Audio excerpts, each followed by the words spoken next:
Welcome to CEO Insights. I'm Marilyn de Guzman with investingnews.com. I'm speaking with Greg Cameron, CEO and President of Terra Clean Energy, a Canadian uranium exploration and development company advancing the South Falcon East project in the Athabasca Basin. Welcome, Greg. Thanks for having me. Great. So let's start with a project overview. Tell us why South Falcon East is a compelling asset and what makes it stand out among other uranium projects in the Athabasca Basin.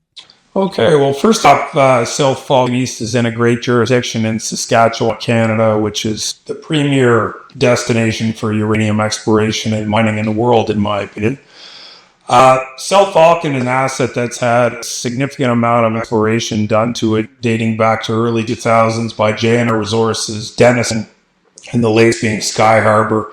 We have an option agreement with Sky Harbor to earn up to 75%, which we're significantly through. The unique thing about South Falcon East is we have a shallow at-surface deposit. And I don't think you'll find very many juniors at this level that have a deposit. We have almost 7 million pounds of uranium proven on a resource report from 2017, which we'll be updating later this year. And we have a significant amount of exploration work that's been done in the past, drilling, geophysics, etc. So we know we have the ability to significantly enhance this asset in grade and in pounds, and that's really the objective here over the course of the next 24 months. Right. And you've just completed the winter drilling program. What stood out to you most about the results of that program? Yeah, we did. Thanks for asking. We drilled just around 2,000 meters this winter. We were hoping for a little bit more, but it was a pretty harsh, cold, and snowy winter. But this was the first significant exploration program done on this property, probably in 6 or 7 years.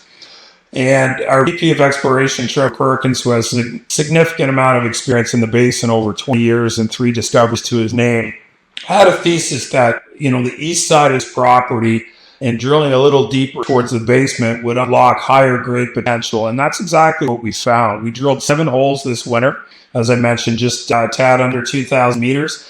6 of those holes were mineralized with uranium, and 4 of those holes were drilled to the east side of the property along a known conductor to host uranium and in a fault area where Trevor identified. And we hit grades, which we've already reported equivalent results, and assays will be reported probably later this week, early next week, or first week or so of July. And those grades were 3 to 6x, the historical resource report. It's open in all directions, and we're very, very excited about the potential for unlocking what Trevor defines as a basement-hosted unconformity uranium deposit that would look like an Eagle Point or a Rough Rider on the other side of the basin. So great results, significant investment opportunity here, we believe.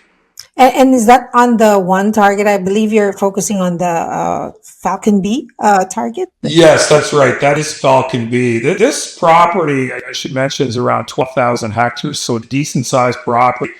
We believe there's a string of pearls effect here where there's up to 5 or 6 other look-alike type deposits to Falcon. Right now, we are investing all of our exploration dollars into Falcon because it already has the deposit, it has a resource, and we think can significantly enhance the grade and the pounds on that deposit. But yes, we have other opportunities. Mm-hmm. And you're also beginning to embark on your summer program. What are the summer drill program? What are the objectives for this drilling? And you mentioned you'd be working towards a potential resource update. Yes. Our plan is to get back in late summer, sometime in August. We're waiting on the release of our rig, and we'll be back in there following up on the winter results. The focus in the basically focus, I guess, for summer program is to follow up on the winter program. We had significant results. We know we're open to the north and northeast on the results that we found, and we really want to drill up to 10 holes around 2,500 meters into what we're defining as this new area of interest. This is where we found uranium grades, anywhere from 3 to 6x the historical resource report.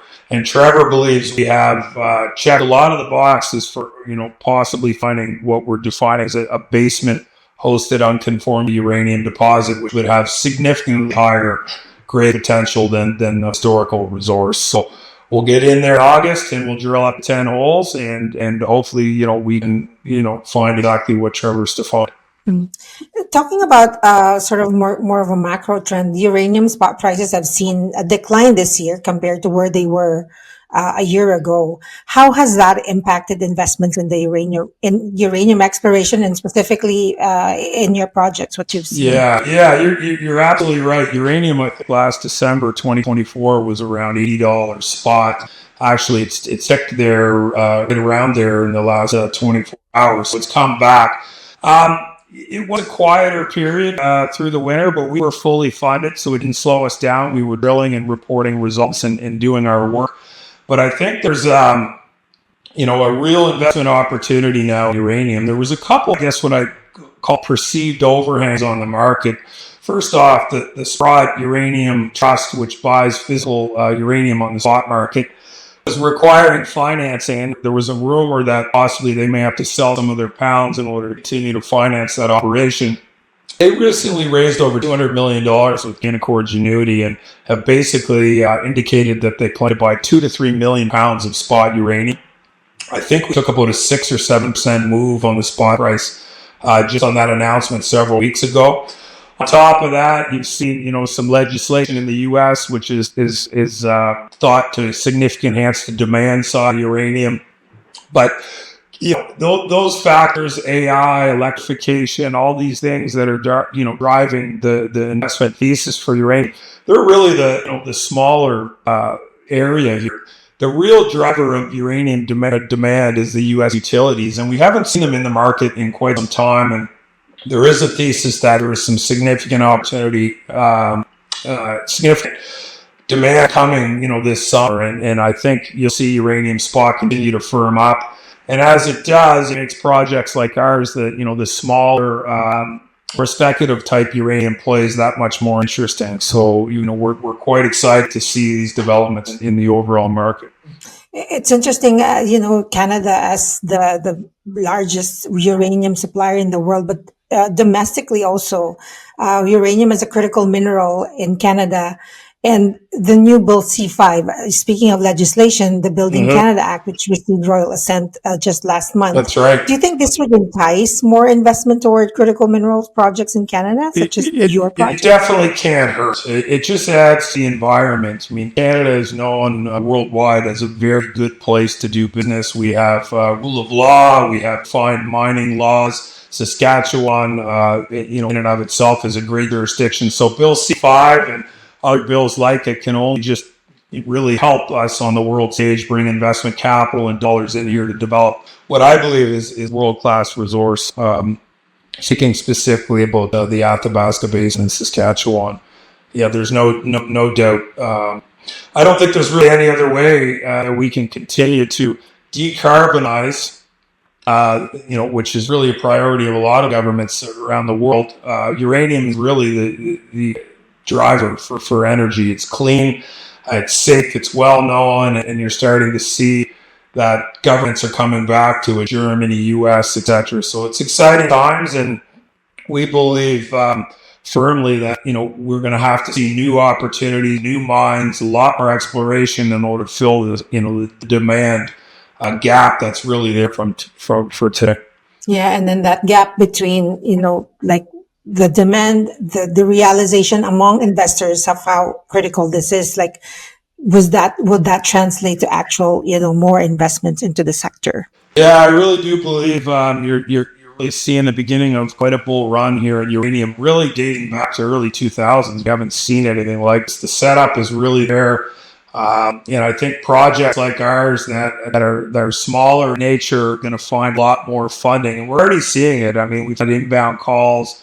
And raising investment capital for uranium projects that have a resource, that have uranium, that have the potential to significantly grow and eventually be developed. I mean, we're a very unique situation where we have pounds in the ground. We are on infrastructure. There's a power line just 9 kilometers off the property. We have winter roads north, and we're only 50 kilometers from the Key Lake uranium mill, which strategically allows us to be a very interesting opportunity. So in addition to the, you mentioned the results of the assays are coming in a couple in weeks, in a few weeks. Yeah. What other catalysts are coming that investors should expect from the company? Yeah, so looking at for the remainder of calendar 2025, obviously the summer drill program, and the neat thing about us is that we only take a couple of days to drill our holes because they're very shallow, very easy to drill. So we should be able to report results on those equivalent grades, with essays pending on the summer program this fall. The plan is really to, get up to 2,500 meters back into this new area of interest. Hopefully, drill into what we're defining as an unconformity basement hosted uranium deposit with significantly higher grade than we currently have. So we think it'll be a busy fall, and then really we'll look to gear up the winter program early next year. You look based on where we think we're going, that we would have the ability to update that resource report in some fashion, maybe early 2026 to mid 2026. So those are really the two key catalysts. But for us, it's really all about drilling and adding pounds to the current resource, and more importantly, significantly enhancing that grade, which we think we can. Sounds great. Well, thanks again, Greg, for taking the time to speak with me. Yes, yeah, thank you for having me. And thanks everyone for watching. Join us again next time for another edition of CEO Insights.